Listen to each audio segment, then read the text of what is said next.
नमस्कार. मी डॉक्टर उत्तम करमाळकर. आजचा लेख आहे प्राध्यापक डॉक्टर सुधाकर शेलार यांचा. दैनिक लोकसत्तामध्ये 10 ऑक्टोबरच्या लेखामध्ये पुन्हा अविद्येकडे नेणारे षडयंत्र या नावाचा हा लेख आहे.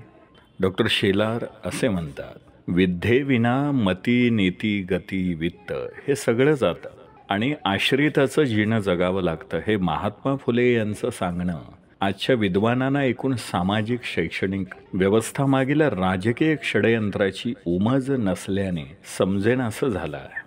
त्यामुळं त्यांचं आपण कशाचा आनंद कशा पद्धतीनं साजरा करतोय याचंही भान सुटलेलं आहे. याला संदर्भ आहे नॅककडून उत्तम श्रेणी मिळाल्यामुळं काही महाविद्यालयाच्या प्रांगणामध्ये डीजे लावून नाचणाऱ्या प्राध्यापक, प्राचार्य, संस्थाचालक आणि विद्यार्थी यांच्या समाज माध्यमावर प्रसारित झालेल्या ध्वनी चित्रफितींचा. ही महाविद्यालय कोणती या चर्चेला अर्थ नाही, कारण सामाजिक शहानिवेच्या अभावी हा प्रकार आता सार्वत्रिक झाला आहे. 1970-80 नंतर बहुजन शिकवू लागले. हे प्रत्यक्ष सत्तास्थानी नसलेल्या पण सूत्रस्थानी असलेल्या काही लोकांना खोपू लागलं. त्याने अनेक क्रूरयुक्त्या लढवल्या. पांढरे कपडे परिधान केलेल्या बहुजनांच्या नेत्यांना त्याचा सुगावाही लागला नाही. 1990-91 नंतर प्राध्यापकांसाठी नेट सेटसारखी पात्रता परीक्षा आणली गेली. 1994 नंतर नॅक नावाची महाविद्यालयाची पुनर्मूल्यांकन करणारी संस्था आणली गेली. प्राध्यापकांची गुणवत्ता, नेट सेट यांचा जसा काडीमात्र संबंध पूर्वीही नव्हता, आजही नाही, तसाच नॅक महाविद्यालयाच्या गुणवत्ता वाढीचाही संबंध दिसून येत नाही. पण हे सांगणार कोण आणि ऐकणार कोण? नॅककडून मूल्यांकन करून घेण्याची प्रक्रिया सुरू होण्यापूर्वी महाविद्यालय व्यवस्थित चाललेली होती. प्राध्यापक नीट शिकवत होते, पिढ्या घडत होत्या. नॅक आले आणि महाविद्यालयाची सर्वांगीण चौकशी सुरू झाली. निकषांची पूर्तता करण्यात महाविद्यालयांचे निष्णात शिक्षक, शिक्षकेतर कर्मचारी व्यस्त झाले आणि मूळ शिक्षण बाजूला पडलं. मूळ कामापेक्षा ते काम किती सुबक पद्धतीनं झालं आहे हे रंगवणारे काही रंगारी निर्माण झाले. उपक्रमांचे तपशील लिहिणे, त्यांचे फोटो डकवणे यासाठी प्राध्यापक मंडळी राबवून घेतली जाऊ लागली. कालोगात शोधनिबंध छापून देणारी नियतकालिकं निर्माण झाली. राज्य राष्ट्रीय स्तरावरील पुरस्कार देणाऱ्या संस्था आधीच अस्तित्वात होत्या. त्या जोमात कामाला लागल्या. PhD, डिलीट देण्यातही काहींनी पुढाकार घेतला, तर काहींनी चक्क पेटंटच देऊ केलं. या सगळ्या गदारोळामध्ये खरे विद्यार्थी, खरे प्राध्यापक मात्र शिकवण्यापासून कोसो दूर गेले. पुण्याजवळच्या एका महाविद्यालयाच्या नॅक मूल्यांकनासाठी आलेले तज्ज्ञ महाविद्यालयाची गाडी घेऊन शिर्डीला दर्शनासाठी जात असेल तर मूल्यांकनाची पातळी काय असेल हे वेगळं सांगण्याची गरज नाही. याच नॅकनं दिलेल्या श्रेणीनुसार म्हणे पुढे महाविद्यालयांना स्वायत्तता दिली जाणार आहे. आता ही स्वायत्तता देताना महाविद्यालयांना स्वयंनिर्वाहाचं आवाहन करण्यात येत आहे. महाविद्यालयाची व्यवस्थापनही त्यासाठी अनुकूल आहेत. याचा सरळ अर्थ असा आहे की संस्थांच्या दृष्टीने शिक्षण आता समाजाच्या अभ्युदयाची गोष्ट राहिलेली नसून ती नफा मिळवण्याची गोष्ट झाली आहे. शासनालाही या व्यवस्थेतून आपलं अंग काढून घ्यायचं आहे. म्हणून तर शिक्षक, प्राध्यापक भरती बंद आहे. अनेक महाविद्यालयातील अनेक विभाग केवळ तासिका तत्वावरील प्राध्यापकांच्या आधारे चालू आहेत. या संदर्भात समाजातले जाणकार घटक काहीही बोलायला तयार नाहीत. अशा या स्थितीमध्ये शिक्षण व्यवस्थेत आमूलाग्र बदल करण्याची जो विडा आहे तो शासनानं उचललेला आहे. ब्रिटिशांनी रुजवलेली शिक्षण पद्धती कमकुवत वाटत असल्याने सरकारला ती बदलायची आहे. भारतीय ज्ञान परंपरेतील काल सुसंगत भाग अभ्यासक्रमात आणण्याबाबत कोणाचंच दुमत असण्याचं कारण नाही. पण त्यासाठी युरोपीय ज्ञान परंपरेला नाकारत काळाचं चक्र उलटे फिरवण्याचे प्रयत्न तर्कसंगत ठरणार नाही.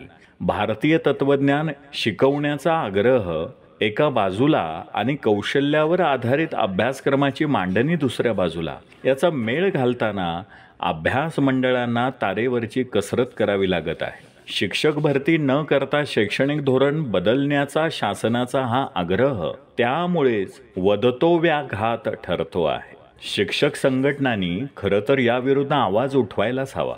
पण त्यांचीही अवस्था कळते पण वळत नाही अशीच झालेली आहे. नव्या शैक्षणिक धोरणातील आणखी एक विसंगती म्हणजे त्यासाठी वापरलं जात आहे ते प्रारूप युरोपच्याच धर्तीवर बेतलेलं. या धोरणाच्या नावाखाली सध्या उच्च शिक्षणाच्या क्षेत्रात जे प्रयोग सुरू आहेत ते प्रयोग करणाऱ्यासाठी सुद्धा अनाकलनीय ठरत आहेत. विज्ञान, मानव विज्ञान या मूलतः वेगळ्या ज्ञानशाखा, त्यांची अभ्यास पद्धती वेगळी, भाषांची अभ्यास पद्धती तर त्याहून वेगळी. पण हे लक्षात न घेता सगळ्या ज्ञानशाखांना विज्ञानाच्या परिसीमेत बसवण्याचा अट्टहास हा निव्वळ विसंगतीपूर्ण ठरत नसून तो या ज्ञानशाखांच्याही मुळावर उठलेला आहे असं म्हटल्यास वावगंच ठरू नये. नवीन शैक्षणिक धोरणामध्ये महाविद्यालय प्रवेशित विद्यार्थ्यांना प्रात्यक्षिक आवश्यक करणारे हे धोरण त्याच विद्यापीठातील दूरस्थ प्रणालीद्वारे शिक्षण घेणाऱ्या विद्यार्थ्यांना मात्र या सर्व प्रात्यक्षिकापासून मुक्त ठेवते. याचा अर्थ तरी काय की मानव विज्ञान शाखेमध्ये शिक्षण घेऊ इच्छिणाऱ्या विद्यार्थ्यांनी महाविद्यालयामध्ये प्रवेश घेण्याची आवश्यकताच शिल्लक उरत नाही. शिक्षणातील अंतर्गत व्यवस्था आपोआपच संपुष्टात आणण्याचं हे षडयंत्र आहे का? अनुदानित महाविद्यालयाच्या अनुदानित अभ्यासक्रमाच्या शेजारी विनाअनुदानित महाविद्यालय एखादा अभ्यासक्रम सुरू करायला परवानगी देणं हाही या षडयंत्राचा एक भाग म्हणता येईल का? नॅककडून उत्तम मानांकन मिळवण्यासाठी आपल्याकडं पदव्युत्तर वर्ग असले पाहिजे अशा अनेक अंधश्रद्धापायी आपण आपल्याच पायावर दगड मारून घेत आहोत हे सुज्ञांना सांगूनही समजत नाही. विद्यापीठांनी आणि महाविद्यालयांनी केलेला ऑनलाईन फॉर्म भरण्याचा प्रयोगही या अंतर्गत प्रवेशाला बाधक ठरणारा आहे. प्रवेश फॉर्म भरण्याची प्रक्रिया 2 महिने आणि परीक्षा फॉर्म भरण्याची प्रक्रिया 1 महिना. हे फॉर्म विद्यापीठाला नीटनेटकेपणाने अपडेट करता येत नाहीत. काहीतरी राहून जातं आणि मग पुन्हा पुन्हा प्राध्यापकांना विद्यापीठाचे ते निदर्शनास आणून द्यावं लागतं. विद्यार्थ्यांनाही भरता येत नाहीत.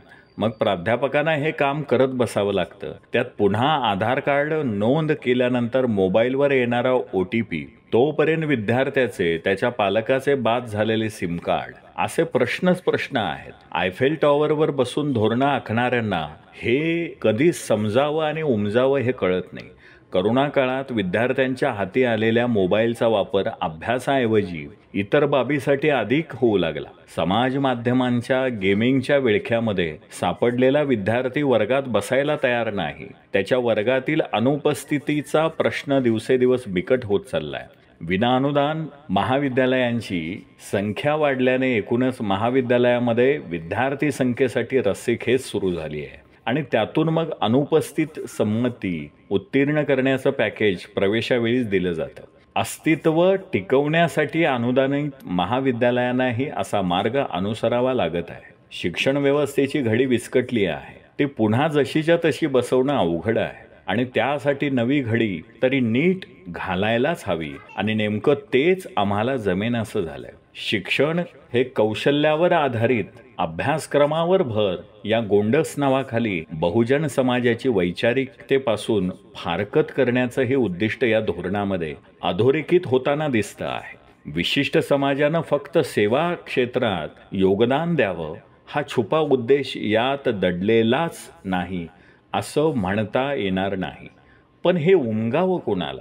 महात्मा फुले यांची अपेक्षा होती की बहुजनांच्या मुलांना शिकवण्यासाठी बहुजनामधील पंतोजी असेल तर ती आपल्याच बांधवांना अधिक आपुलकीनं शिकवेल. शेतकऱ्यांची मुलं इंग्रज अधिकाऱ्याप्रमाणे शिकून अधिकारी झाली तर ती शेतकऱ्यांना लुबाडणार नाहीत. त्यांचं हे स्वप्न आज आम्ही नेमकं उलटं करून दाखवत आहोत का?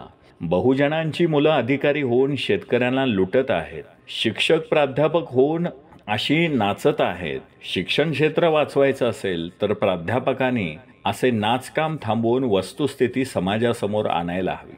सत्तेच्या जवळ असणारे विचारवंत बोलणार नाहीत म्हणून असा तळातल्या घटकांनी अभ्यास करत जागे होत चुकीच्या धोरणांचा वेळीच प्रतिवाद करायला हवा. अन्यथा पुढच्या पिढ्या आपल्याला दोष दिल्याशिवाय राहणार नाहीत. धन्यवाद.